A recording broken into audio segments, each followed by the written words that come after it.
selamat pagi. Saya Istina Juni Purnamasari. Di sini saya akan menjelaskan tentang strategi inovasi pendidikan. Nah, sebelum masuk kita tentang strategi apa aja yang ada di dalam pendidikan untuk inovasi pendidikan, yang pertama kita harus mengetahui dulu strategi itu apa. Strategi itu suatu cara untuk menyebarkan atau memperkenalkan inovasi dalam dunia pendidikan. Dalam proses memperkenalkan inovasi tersebut tidak semudah dan segampang yang kita kira. Maka dari itu diperlukan strategi-strategi yang tepat untuk memperkenalkan inovasi yang telah kita buat agar tepat sasaran. Nah, untuk inovasi sendiri adalah suatu perubahan baru yang dilakukan untuk mengarah ke arah yang lebih baik, yang dilakukan secara sengaja maupun direncanakan bersama-sama dengan suatu organisasi. Inovasi dalam pendidikan sendiri adalah suatu perubahan yang bersifat kualitatif dalam rangka memecahkan masalah-masalah dalam dunia pendidikan.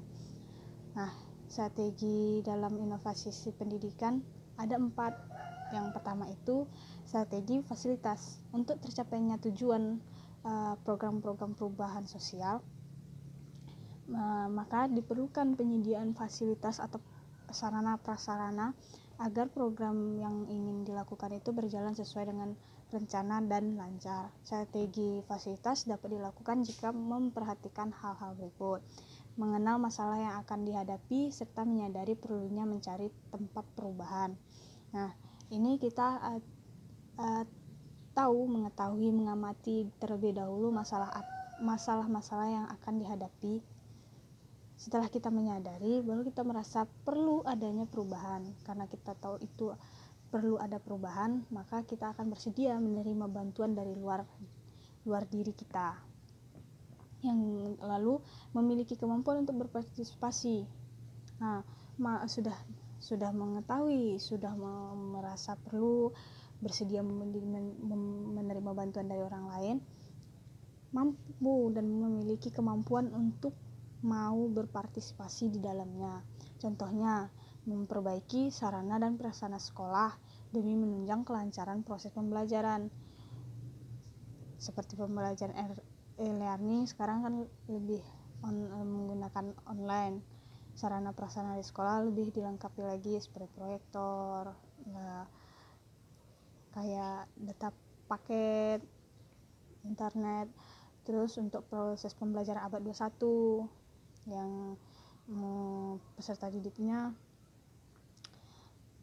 tidak lepas dari dunia elektronik. Yang kedua, ada strategi pendidikan untuk mengadakan proses perubahan sosial dengan cara menyampaikan fakta. Seperti yang kita ketahui, fakta atau informasi dapat lebih dipercaya dan kita akan tahu tindakan apa yang akan kita lakukan. Hal yang perlu diperhatikan yang pertama, untuk menambah prinsip yang perlu dikuasai disertai dengan keterlibatan berbagai pihak. Misalnya kayak Kemendikbud kemarin ngasih paket internet.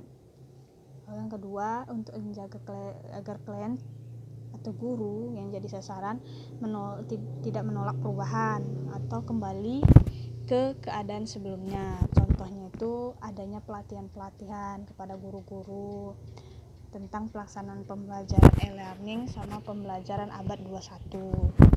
Yang ketiga, ada strategi bujukan dengan cara membujuk atau merayu, memberikan dorongan, memberikan motivasi agar sasaran perubahan mau mengikuti perubahan sosial yang direncanakan. Bujukan tepat digunakan bila yang pertama, tidak berpartisipasi. Guru tidak mau berpartisipasi dalam perubahan, dia merasa itu tidak perlu. Yang kedua, berada pada tahap evaluasi, tahap di mana masih memikirkan menerima atau menolak perubahan tersebut. Yang ketiga, jika cara memecahkan masalah kurang efektif serta pelaksanaan perubahan tidak memiliki alat kontrol secara langsung terhadap sasaran. Yang keempat, ada strategi paksaan. Ini strateginya dengan cara memaksa. untuk mencapai tujuan perubahan. Perlu mempertimbangkan hal-hal yang pertama, dilaksanakan strategi pemaksaan ini ketika partisipasi guru terhadap perubahan itu masih rendah dan tidak mau meningkatkan partisipasinya. Yang kedua, tidak merasa perlu untuk berubah. Itu tadi saya sudah jelaskan di tes. Yang ketiga, tidak memiliki sasaran penunjang kayak sarana dan prasarana untuk mengusahakan perubahan. Yang keempat, perubahan sosial yang harus diharapkan terwujud dalam waktu singkat. Contohnya di mana pembelajaran abad 21 mulai dipaksakan secara halus agar diterapkan untuk tahun ini di beberapa sekolah. Pembelajaran e-learning juga sudah diterapkan, dan itu dari mulai sekolah dasar, SMP, SMA sampai ke perguruan tinggi. Setiap inovasi itu dan perubahan-perubahan sosial yang terjadi, mau tidak mau sebenarnya kita harus menerima, dan kita harus mengikuti proses perubahan tersebut agar lebih dapat mengarahkan kita ke arah yang lebih baik. Demikian, sekian penjelasan dari saya. Terima kasih.